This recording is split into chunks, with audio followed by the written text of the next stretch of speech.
Sooner or later, someone's going to blab it on WVOX. 1460 WVOX.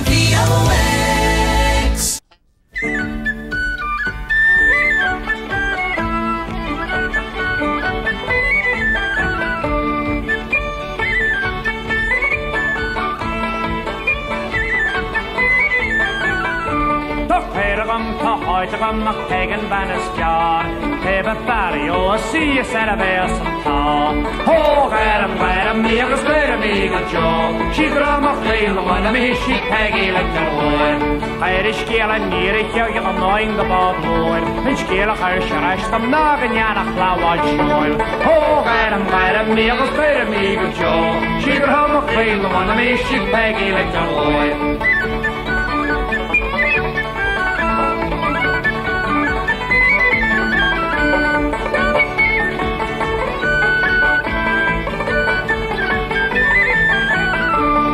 Ysgrin ang aloe tachtan ar lachor the solas gali gili giga mikadisha shoil oh garam me a spur me a job she gram a fail on me she peggy like a oil your airy sauce of peggy is just a bar an ord or the head puliano a spare will shadan oh garam me a spur me a job she gram a fail on me she peggy like a oil.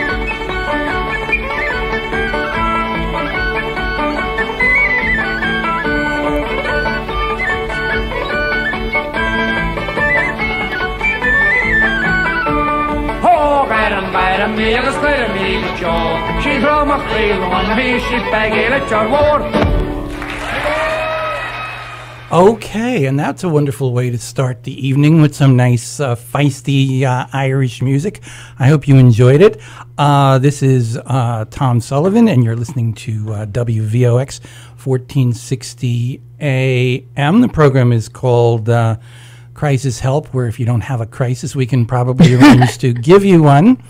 And usually, Francis Sisco is the host, but Francis is not here this evening, but I am here with, among others, our producer, Ms. Kelly Sisco. Hello, Kelly. Hello, hi. Good to be here, Tom. Yes, my dad couldn't be here, so I'm here tonight. We have Kelly Sisco. Where is Francis this evening? She's at HB Studios. It's a pretty famous studio in Manhattan. She's taking acting classes. Okay. My father's been doing, beside comedy, she's doing acting now, and she's in a class with Vinny Pastore from The Sopranos. That's right, Vincent Pastore. This is her third time in the class, and she's got a manager now, and she's trying to move up in the acting field. Well, good luck to you. And we are here with our special guest, Maurice Brick, all the way from Gertrude, County Kerry, Ireland, by way of New Rochelle. How are you, Maurice? I'm doing great.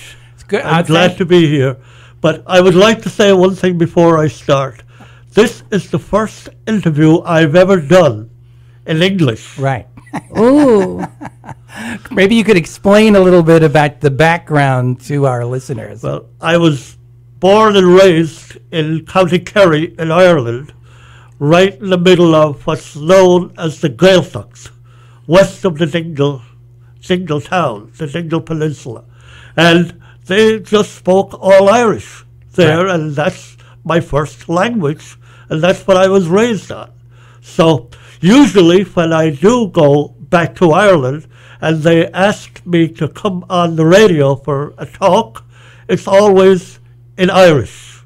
So here is my first attempt at English. Okay, well, I hope you don't get confused and lapse into Irish because most of us don't speak Irish, unfortunately, although it is a beautiful language. Now, I just have to ask you, that music that we started off with by the Dubliners was in Irish, and since I don't speak the language, what is the whole point of that very rousing song that we were listening to? That's the point. Rousing, rousing song. It's a kind of a party song. You could dance the polka with that.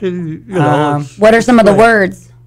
In English, what are the words? I really don't know. Oh, you don't know. Because it's going just too happy. Fast. But it's a happy song. And the Dubliners are just terrific. Anyway. They're a wonderful musical group. I remember, was it 10 years ago, right when my grandfather died on my mom's side, my grandma, my mom, my 2 cousins, and me all went to Ireland. We did. We went 10 days there. I haven't been many places, but I've been there, so it was a very special treat. So We went on a tour bus. We went on a tour. special spot, no doubt about it. Ireland is a wonderful country. Both my parents came from there. I always tell people that I'm the product of a mixed marriage because my parents came from different counties in Ireland. My Right. my father's from Kerry, which he never let anyone forget, and my mother was from Galway. Actually, Galway. It's a Yeah, I've been to Galway, yeah, beautiful, where I went. beautiful county. And I was fortunate enough. I visited Ireland well, of course, when I was a kid, my grandparents, my mother's parents, were still alive at that point, and they were farmers in Galway. So we used to go there in the summertime. And my father came from a fishing village in County Kerry called Ballyduff, which was just not far at all from Ballybunnan. A little wonderful resort town. We were just over on the other side of the River Feel from Ballybunnan, and my father's family were fishermen. So Right. I had a lot of great times in Ireland when I was a kid. I want to say that if anybody, we hope you will, if anybody would care to call in and talk to Maurice or to any of us, the number here is 914-636-0110. We'd be happy to hear from you. Anything. I noticed on Facebook a lot of your friends, Maurice, converting in Irish, which to me I don't understand at all. But I mean, you do have an opportunity to communicate with a number of friends and different people here in Irish. Yes, I do. And actually, most of my friends on Facebook are from Ireland. And most of them are Irish speakers. Okay. So that I have known for years and years. And that's how I kind of keep in touch. Because if you don't use it, you lose it. Yes. True. Yes. True. You know, and but I keep it up that way. And I also talk to my sister once a week. Is she over in Ireland? She's over in Ireland, Okay. yeah. And it's all in Irish. That's you know. wonderful. And To keep the language alive. oh, of course, because in the village where I grew up, Gortadoo, you had 14 houses. You had 3 of those houses were what they called a poor man's house. They didn't have any land.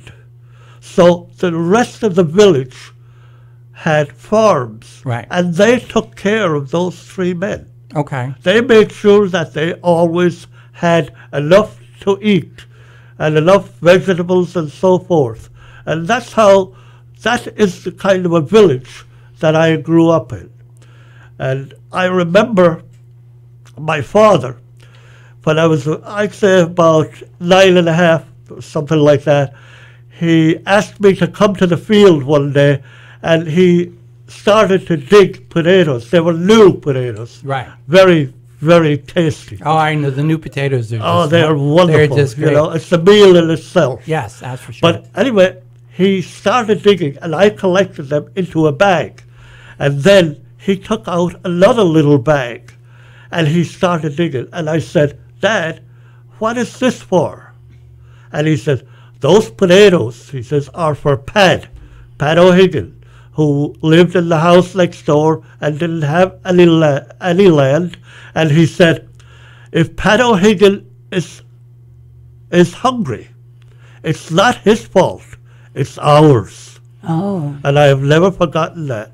Well, there's a wonderful sense in Ireland, and and it's still true. And I was back A there. sense of community? I was back there about 2 years ago. That people really do watch out from each other, for They each do. other over there. Sense of community. There's a wonderful sense of community over there, and people who are less capable or whatever, you know, they kind of watch out for them, and They do. Yes. You know, and my a next door neighbor of mine, whose name was Tom Hamish, he also was a person without land, but very, very intelligent.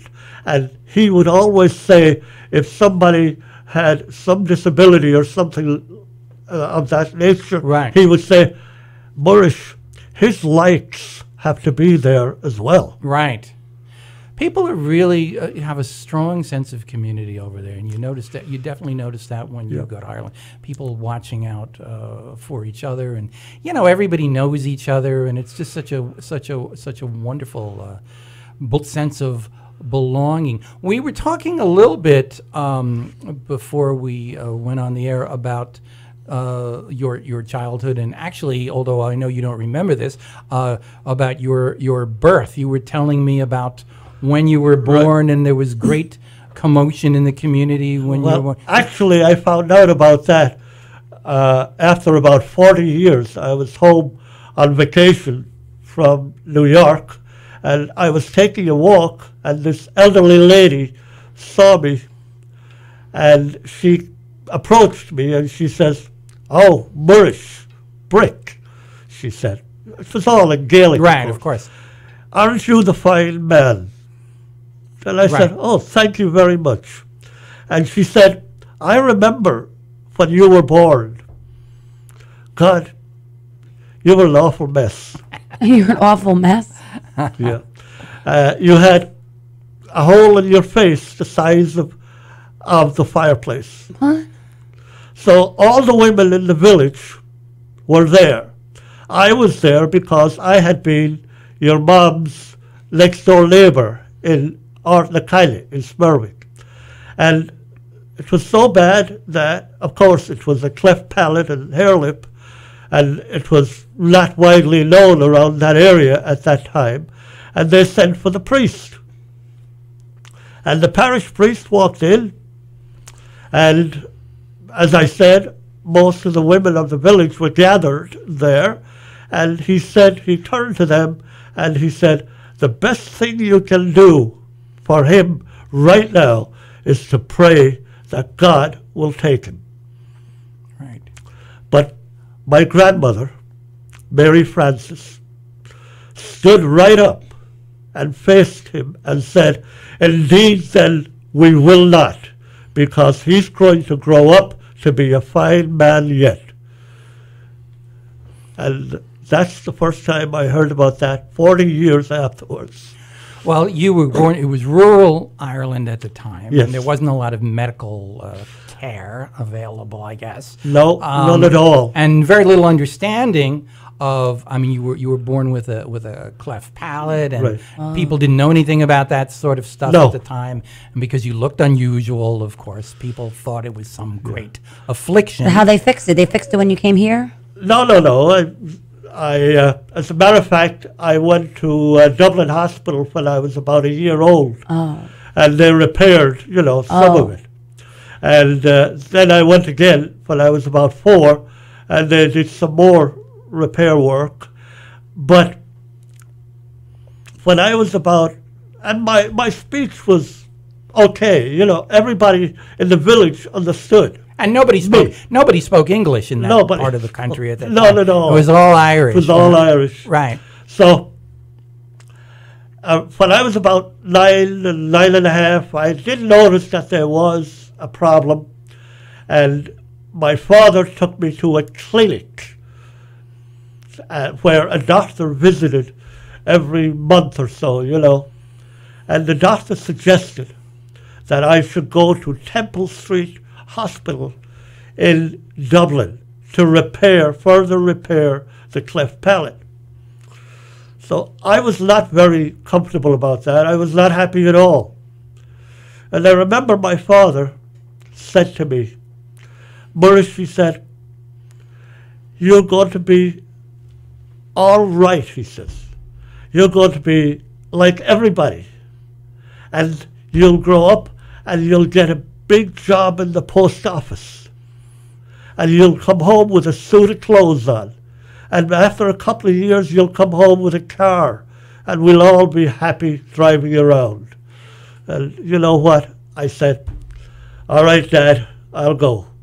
They had great faith in you, and you were going to make something of yourself. That's exactly. When Yeah. did you come to America? Well, wait, we're not quite up. not We're there not, yet, We're okay. not. We're not there yet. Exactly. I jumped the gun. A long road ahead. Yes, because you did go to Dublin. I did, yeah. And at the time, as I recall hearing this, when you went to Dublin, they were speaking English. you spoke no English Right. at the time. So you were in a kind of a strange area. See, for people who don't really know Ireland, there were certain areas of Ireland, like where you came from, known as the Gaeltacht. Yeah. Where everybody And spoke, Galway, where everybody spoke Connemara, yeah. Right, right. And Gweedore in Donegal. Couple of different Yeah. areas. Uh-huh. But in most of Ireland, people spoke English. Yes. And even though they came from Ireland, most of the people there did not speak Irish, or they Right. might have taken it in school. Yes. But they didn't. They might have learned it the way we go to high school and learn They French. call it book Irish. Right, right. Yeah. They didn't really know the language. Exactly, yeah. So you go to Ireland, and you go to Dublin for surgery, and you're surrounded by all these doctors and nurses, and they didn't speak Irish. No. And So- you spoke only Irish. As a matter of fact, I didn't realize that I had another drawback when I came to the hospital.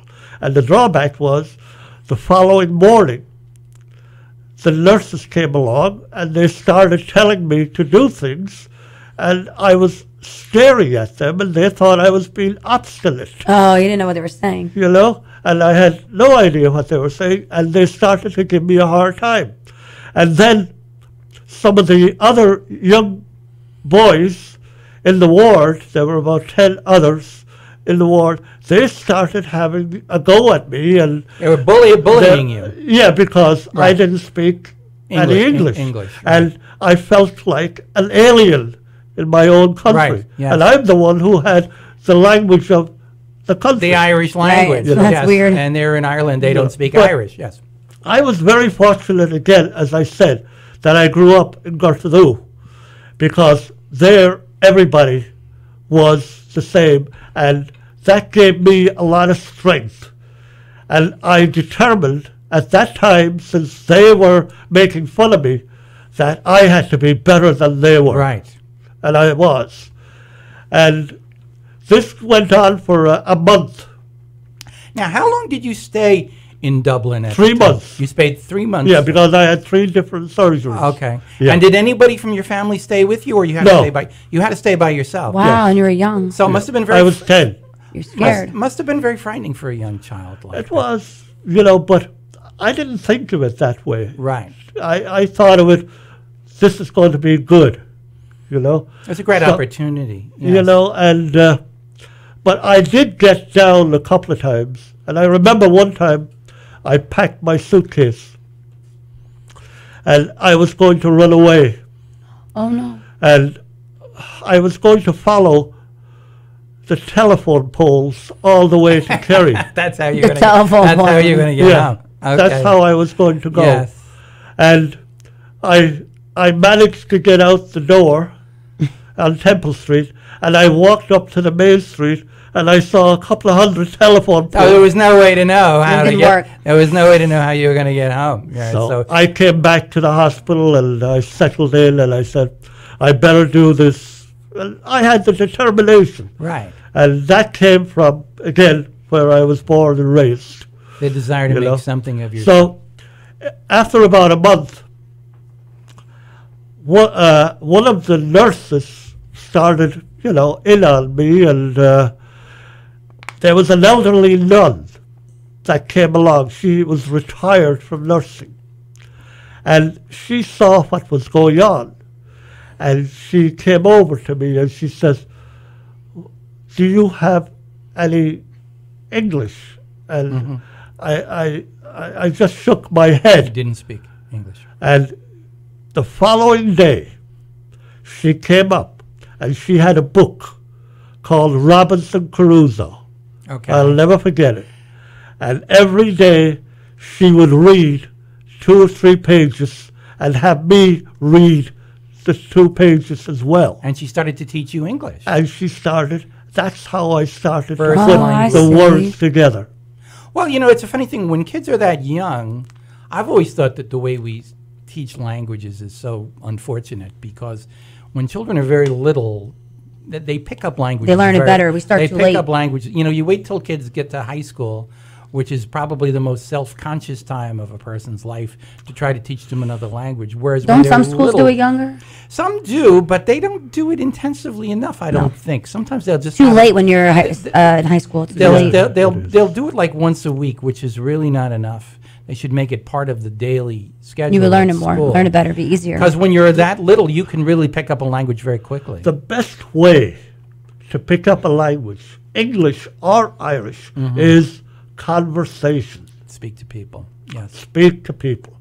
And that's what the nun, she was speaking to me through the words in Robinson Crusoe, and I was able to knit them together, finally. And I could speak it pretty well before I left. At that age, you really do Yeah. learn very, very quickly. I used to know this priest, this is years ago. He really was determined to learn to speak Spanish after he was ordained to the priesthood because there were a lot of Spanish.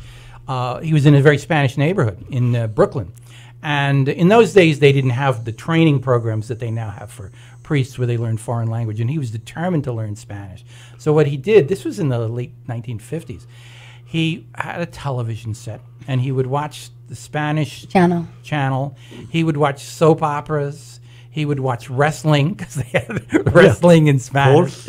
And he would watch whatever was on and try to absorb that way. And then he would go to parties wherever people would congregate, and because they didn't speak English much and he didn't speak Spanish, and he just learned it that way. You know, they talk about total immersion. They have these programs. In fact, my nephew is in Ireland right now. My nephew is going to law school in Dublin, and because he's American, but he's going to law school over there. And so part of what you have to do over there to pass the bar is you have to get a certificate in Irish. So he's going to these like immersion programs that they have there, where you go and you live with a family in the Irish-speaking region. And they go to the Gaeltacht. Yes, exactly. Where I come from. Where you come from. Yeah. Now, of course, a lot has changed over the years, because I know when you were a child, this was before TV and radio. Right. I'm guessing you didn't even have electricity when you were little. No, yes, we didn't. No electricity. No. And then once they electrified, and once radio and television came in, now I would imagine even especially the television. Yes, yes. It changed everything. That has changed. It changed everything. Everybody in that village today can speak English as well as you and I. Oh, yes. Yeah. Okay, you were probably part of the last generation I was. that didn't have English. When I came home from the hospital, the first stop I had was the house next door where Pat O'Higgin lived, and where we kind of looked out for him. And I walked into him, and I said, "Pat, I'm home. I'm all right." Aww. And he said, "Oh, Maurice," he says in Gaelic. "Oh, Maurice," he says, "you can speak English. Wow. You are made for life now. You can go and get out of here, unlike the rest of us. We have to stay," because he was afraid to leave. Right, because he didn't speak English, and that's how. But a lot of them did leave, of course. Right. But he was just afraid to go. But now, of course, it's all different over there, because everybody speaks English. Everybody speaks English now. In fact, they've really. One thing I've noticed in my trips to Ireland over the years, because for a long time they didn't push the Irish at all, and like my parents' generation growing up in Ireland, they really didn't learn Irish. They had it a little bit in school, but I've noticed that more recently in Ireland, they're really trying to. There is a kind of a resurgence, a revival of the Irish language. Yeah. And I know some younger people from Ireland who are very proud of their ability to speak Irish. No doubt. And a lot of it is the sense that this is their language, this is their country, exactly. And this is their language. They've grown up speaking a foreign language, so which is English, The Irish language, or you call it Gaelic, or what do you call it? Gaelic? Or? I personally call it Irish. Irish. A lot of people call it Gaelic. Yeah, I heard but Gaelic. If I'm talking in Irish, I call it Gaelge. Interesting. Gaelge. So it doesn't matter to me, As long as somebody speaks Gaelic to me or Irish to me, it's fine. Now, you used to have a friend, I remember, who was a brother Quinn. over here at Iona College, yes, who spoke Irish. Yes. And you and he used to get together every Saturday and speak your native language. Yeah, every Saturday we would go down to Ketona Avenue in the Bronx. Right. And I would pick up the Kerryman newspaper. The from Ireland, The Irish newspaper. the Irish Oh, newspaper. it's the Irish section, And he would pick up the Clare Champion. Because every county has its own newspaper. Yes, exactly. Yes. Right, exactly. And during that, we drive and we would sometimes have a cup of coffee and then drive back. Never spoke a word of English. It's so important Never. in order to keep your... But he was also a scholar in the Gaelic language. He was a scholar, you know, he could go way back. He was also a scholar in English.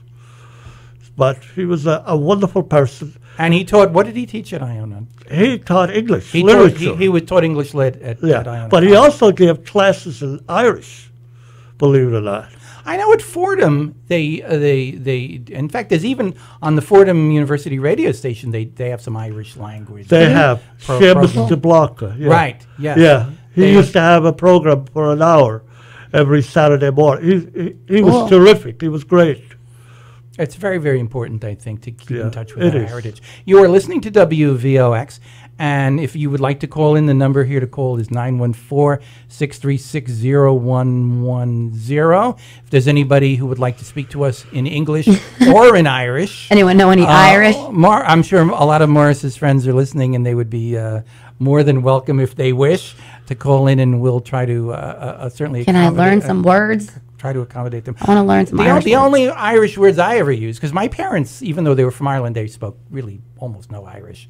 I learned a few things, and it's interesting because they just had a couple of words, and I didn't even realize they were Irish words. Like, for example, I am left-handed, and people used to say to me, "You're a kithog." Kithog, yeah. Kithog, Yeah. which means Kithog, which means left-handed. southpaw. Yeah. So I didn't even realize that was an Irish word. Oh, yeah. And Kithog. and then Kithog. people would say "Dún the Vale," which means "shut up." Doing the veil. Dolan Norris. Yes. Keep And your of mouth course, shut. the most famous one of all, you're probably Pogue Mahone. Which means I don't Never know heard if I it. should say oh, it. it's my kind of dirty, so we won't. You know, it's, yes, I know what you're talking about, but then there's a couple of little expressions, "Kana Sahatu" and "Kehi Yep. Wiltu," which is like greetings, I guess. That's exactly it. That's- And Dia Ismura, this is usually a greeting in What's that Irish. big one they say on the Dia same? Ismura means God and Mary be with you. God and Mary be with The you. big Dia one they is say good. on St. Patrick's Day, like cheers. It means like Well, there's good time. 100,000 welcomes. What Yeah. is- Céad míle fáilte. Yes. I don't know. Céad míle fáilte. 100,000 welcome. 100,000 welcomes. You hear Yep. that? You hear that a lot on St. Patrick's Day. Fáilte. Yeah, fáilte is welcome. Okay. You know, and it's very prevalent in the Irish language, fáilte. And, you know, there are some words that do creep into the English language now. Like smithereens. Smithereens. It's smashed into smithereens. Most people don't even realize that That's Irish. That's Irish smash. There's no doubt about it. That's an Irish Yeah, word. no doubt. Smithereen is little. Yeah. You know. Yeah. That's like Kathleen is like little Kate. You know. Yes, exactly, yeah. Right. Exactly. You know, and Shawnee means little Sean. Little whatever. And, of course, yourself, Thomasine. Thomasine. I used to get called Thomasine when I was a kid. Thomasine. It was little Thomas. And yes. when I was little, they used to call me Murashine. Little Morris. Little Morris, yeah. Little Morris. Yep. Now you started you began to learn English a little bit when you were 9 and 10 years old and you went to Dublin, but you continued over the years as you grew up to have more surgeries. That was it until I went to England. Okay. Yeah. And I went to Waterford then with my aunt, who was a teacher in Waterford. Her name was Eilish. Okay. And my daughter's called after Eilish. And that's like Eileen in No, Irish. it's not. It's Elizabeth. Oh, it's Elizabeth. Oh, okay. Eilish. Okay, that's Elizabeth. I didn't Yeah. didn't realize. And Betty, you know, Elizabeth. Sure. You know. And she brought me to Waterford, and I went to school, the De La Salle School in Waterford. How old were you when you went there? after Dublin. After Dublin? Yeah. Okay. I went to Waterford. And you lived there for... I lived there for 7 years. Okay. And that was, by that point, everybody's talking English there. Yeah, well, in Waterford. Right, yes, right. Of course. Yes. So, and my aunt took me, as I said, an interesting story. One night, we were walking down the street. This was about 1959. And we came to a radio where they sold radios. Okay. And we were looking into the window. And we saw a radio with a window in it. a television set. Right, but we... You didn't know television. We right. didn't know. You didn't know what So that was. I Right. was asking my aunt, because she knew, she was a teacher, of course, she knew everything. Right, yes. And she was telling me, that was a television, and that you could see, but it was very grainy, and, Right. you could barely the make it out. picture wasn't good. Right, right. So I went home on vacation about 2 or 3 weeks later, and it was the time when they were cutting the turf. and Which that- explain that. I know what that means, Yeah. but not a people. This is for home heating. Yeah. This is people didn't have Coal. Yeah. So people needed to heat their homes, and they used something called turf. Turf, yeah. Which you would throw Which into is like peat. a range. It's a bog. Right. You cut it from a bog. Right. And the day of that is a big day in our lives every year, because all the men in the village came together. Because when you cut the sod of turf, Right. it's very wet, and you throw it up on the bank, and then they march it out farther out so that it'll dry, It has to dry more out. easily. Right, exactly. But anyway, it's a great day for banter, and they go after one another, the men, and So around sometime in the afternoon, I decided to say something. I was young, so I had to know my place. Right, of course. So I said, I was walking down the street last week with my aunt, and we came to this store window, and they were selling radios. And one of the radios we saw had a window in it. And you could make out people Right. walking back and forth. Right. And you know Not what it very was. well, but you could make it out. Yes. They didn't know about television. Right. Wait a minute. Right. Everybody stopped, They were amazed. and they looked at my father with very troubled eyes. In other words, you poor man, you're raising a fool. What? Thought you were making it up, or you were crazy, or something. Yeah. Right. Right. And, right. I remember a couple of them, they found instant, they seemed very interested in the mountain that was way on the other side, and they were looking at that, and the mountain was there forever, but they just didn't want to Right. stare at me. Right. So my father, who was the one cutting the turf, he got up on the bank, and he walked over to me, and he put his hand on my shoulder. We were very fond of one another, and he says, Maurice, it's all right to say something like that when it's just the two of us. But don't say it in front of people. Because they don't they tell won't, everyone they won't- about it. They won't believe you. Yeah. Because They'll think you're crazy. Okay.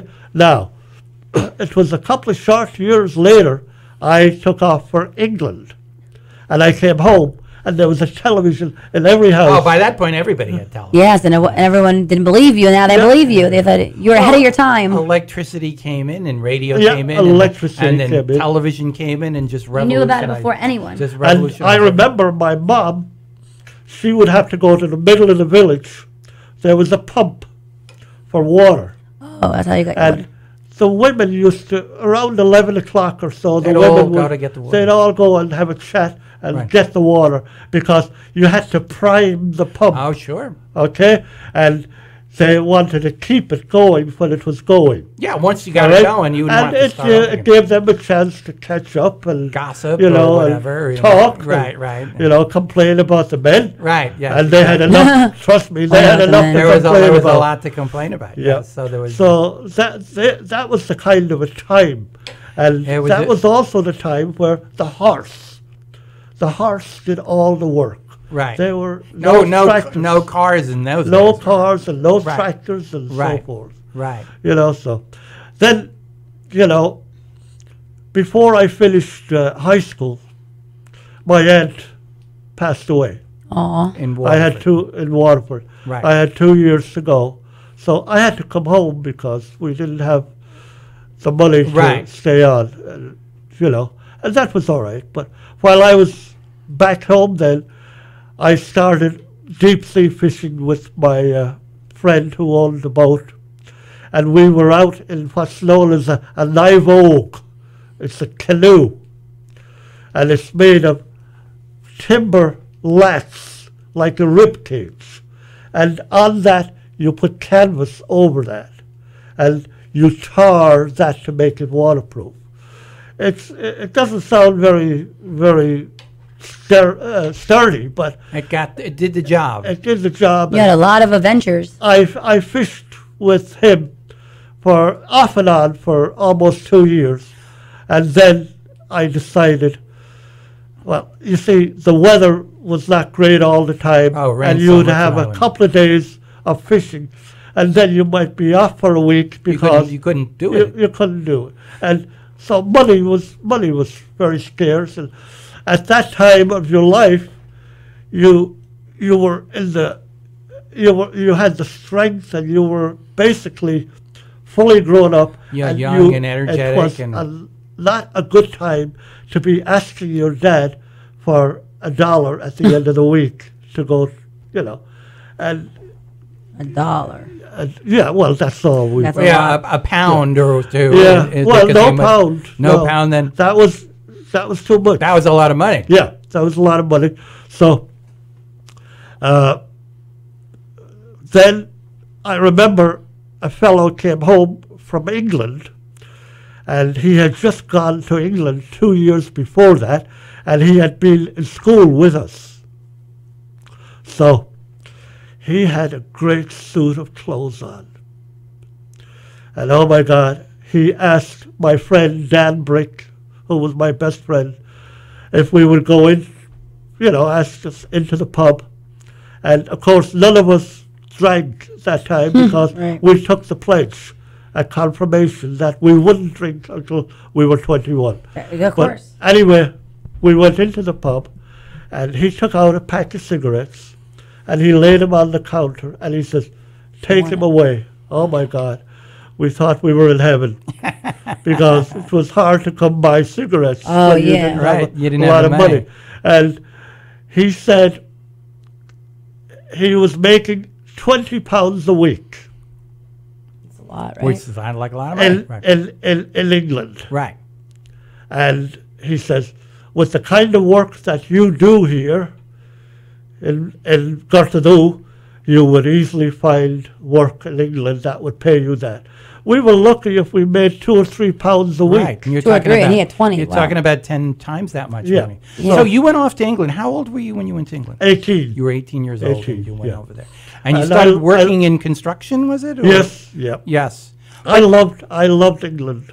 I still do. Right. I know Sure. that's weird coming from an Irishman, but Not really. Historically, there's been conflict, of Yeah, course, but I know. but I had an aunt who went off to England and lived there for many years. I have cousins in England. it was Actually, delightful because we worked and we got paid. yes, you didn't. We have, did a lot of work But you back got to- in you Kerry, and we, didn't get You any didn't money. get paid. You what didn't get we any got money. was God bless you. Yes. Oh, volunteer. God bless you. Now, The also, volunteer you work. mentioned to me earlier too that you got involved with the Legion of Mary Oh, while I you were in did, England. yeah. And how did that come about? And how did that go?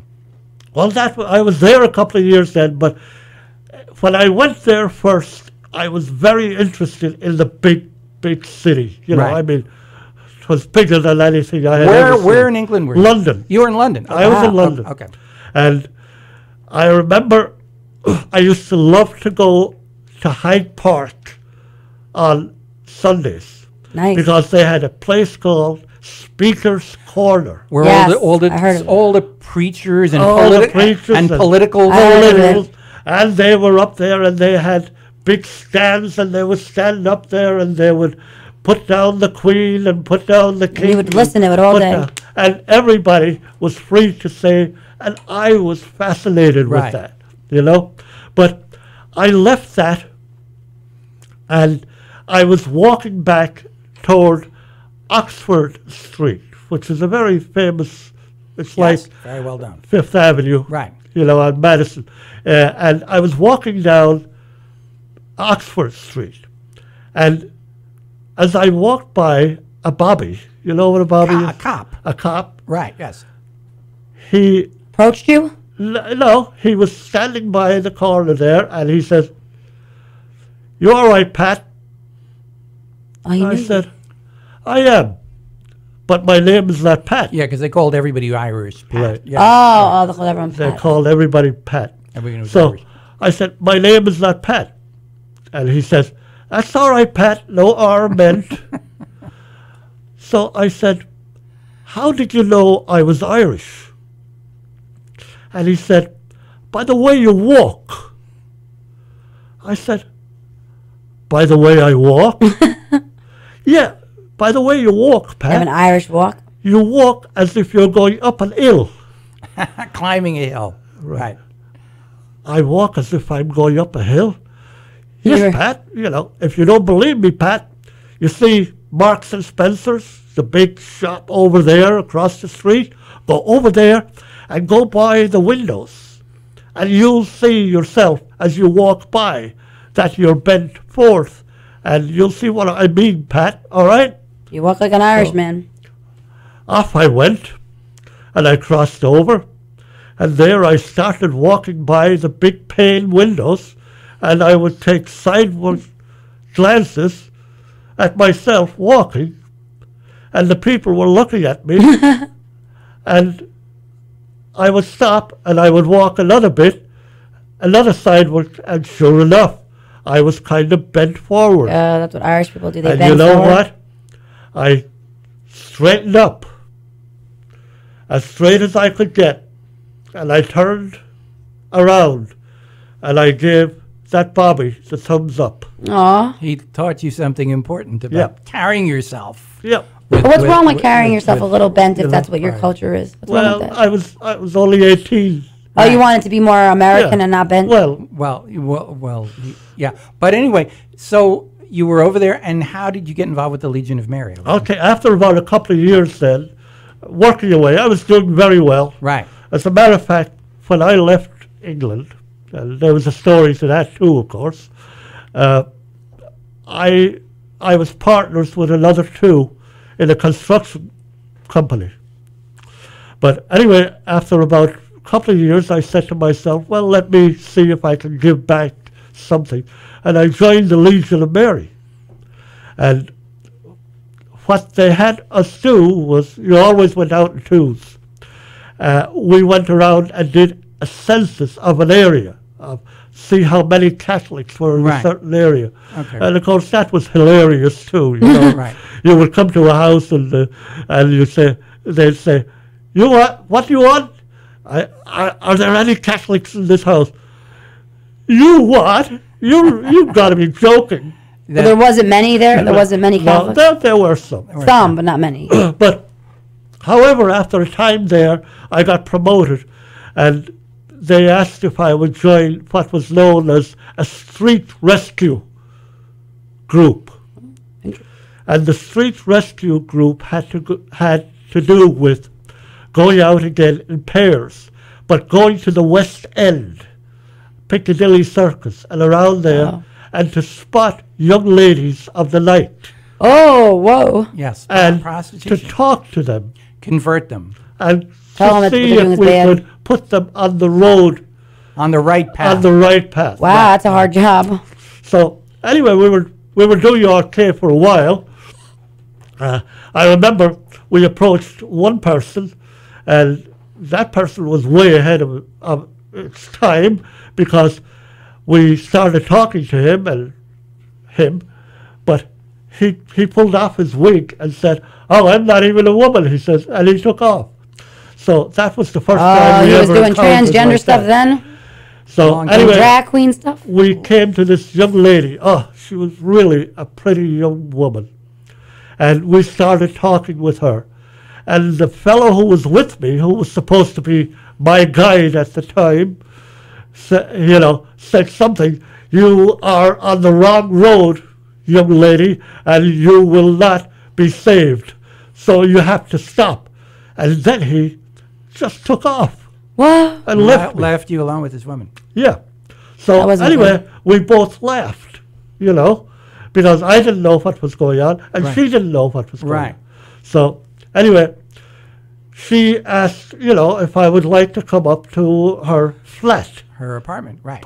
Right. And I went up, and she says, now, I got the gist, she said, of something from your friend. What do you want, Maurice, with me? Trying to entice you.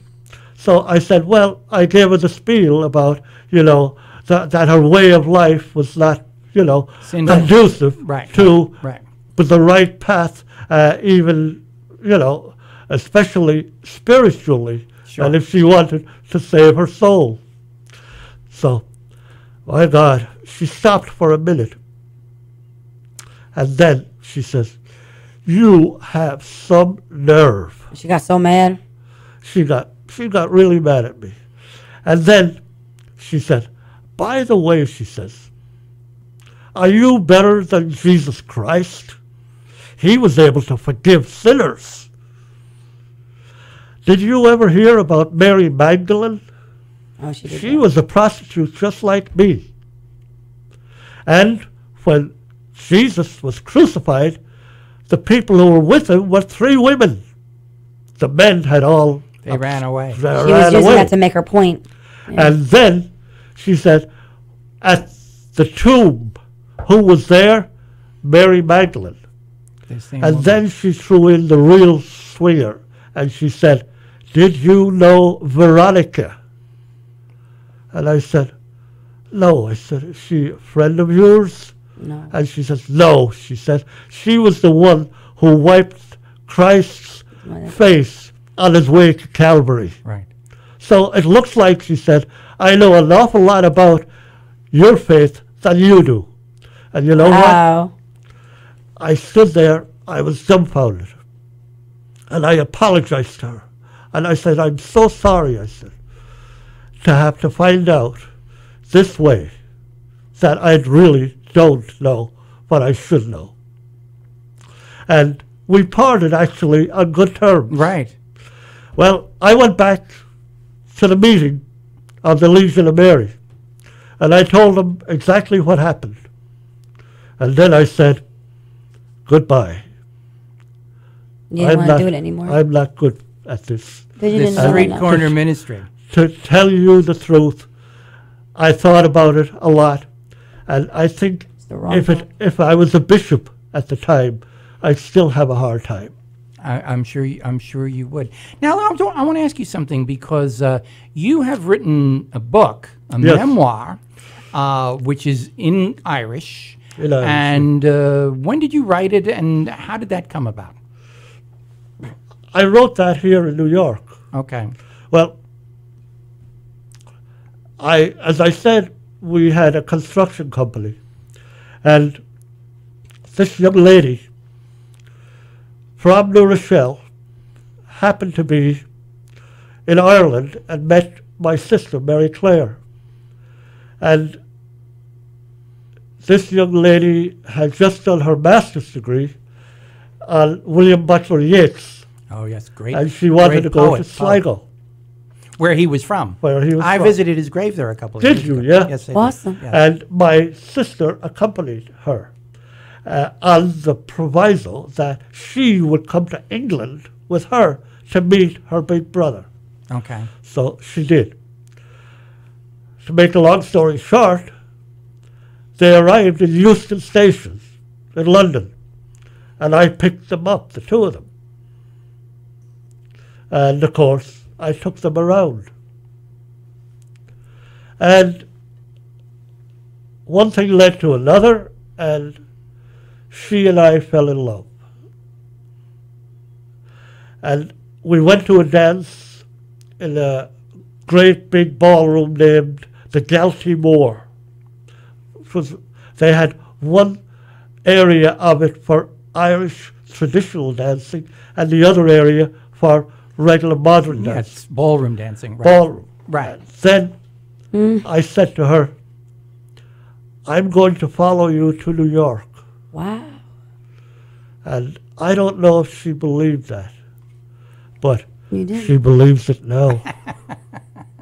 Yep. And how long have you been married now? 51 years. It's an amazing and story. God bless. 50 Well, years. Going on 51. Oh, wow. 50 Long years. time. That's you- Mary Ellen, my, Mary, Aw, how your- beautiful. Your beautiful wife. my wife. Yeah, So you followed her here. yeah You in came to- 1967. You came to America. 1967. And of course, Mary Ellen being a teacher in the Rochelle High School, she was was? very encouraging that I should pursue my schooling, you know. I still didn't have a high school diploma. Right. So I went to La Rochelle High School in the evening, Night school. night school, Right. to obtain. But in the meantime, I applied just by chance to Columbia University Just to see if you get in. as a foreign student, English being my second language. Right. And you know, They accepted you? they accepted me, Really? you know. And I was great. going there at night for about almost 2 years. But that was the time of the Vietnam War. And they had protests there all yeah. the time. There was an awful lot of student And, activism going you on know, at the time. I didn't approve of that. Right. I basically didn't approve of the way they've treated the young men that were coming back from the war. Yes. I yes. mean, it was awful. I just know. couldn't get it. I So I turned around and I applied to Iona, and sure You went enough, to Iona. I went to Iona You went to Iona College. and I got my bachelor's degree in finance and economics. Oh, wow. My And father I did got too. to work with International Paper Company. In the meantime, the light of our lives came along. you had a Eileen. daughter. Your daughter, your beautiful Eileen daughter. Siobhan Right. came along. And I worked for International Paper for 20 years. In the beginning, I went back to school at night in Iona, and I got an MBA in finance. Master in Business Administration. Right. And you could only do that in America. No, that's true. You know, There are I mean, in opportunities England, for your My dad people. got the same degree. People don't realize the opportunities. in England, I mean, you were fine. You were Irish. But, Right. you know, you had to stick to the shovel. Yes. True, yeah, exactly. you There couldn't weren't get a it. lot of opportunities for advancement. know? Much different. Certainly. So anyway, and then I know when I first met you, you were working in City Hall. I know you worked there for a long time too. Yeah, then I left International Paper. They Impressive. had a merger with other companies, and so I was in my 50s, so that's what happened in those days. So I went to work then with City Hall. I was with City Hall in La Rochelle for 18 years. And what did you do at City Hall? I was working in the assessor's office. Okay. Tell you the truth, before I went there, I never even knew what an assessor was. You know, but I spent 18 years there, and they were just great. I would look forward to going to work in the morning. Can you That's believe wonderful, that? yeah. I Wonderful. just loved working there. And the people I worked with, we all looked out for one another. And the basic concept of our whole office was you treat everybody who comes in as if they were your father or mother. And I've been there many times, and people are very, very. Yeah. That is very much true. And your book was written when? Around 1996. You wrote this book. Yeah. Well, I wrote it over a couple of years. And they're all, We have a call, you said? Do we have a call? Oh, okay. Oh. Oh, I'm sorry about that.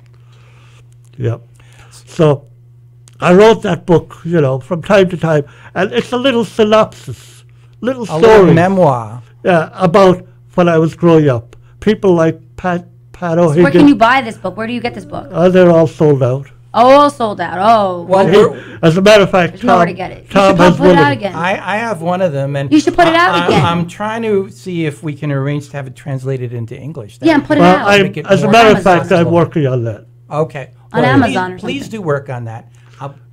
Great to learn about your life. Wonderful. Uh-huh. Great to hear about all the things you accomplished and all the things you did. I wish I had traveled more places or been more places. I haven't been anything. I'm only part Irish.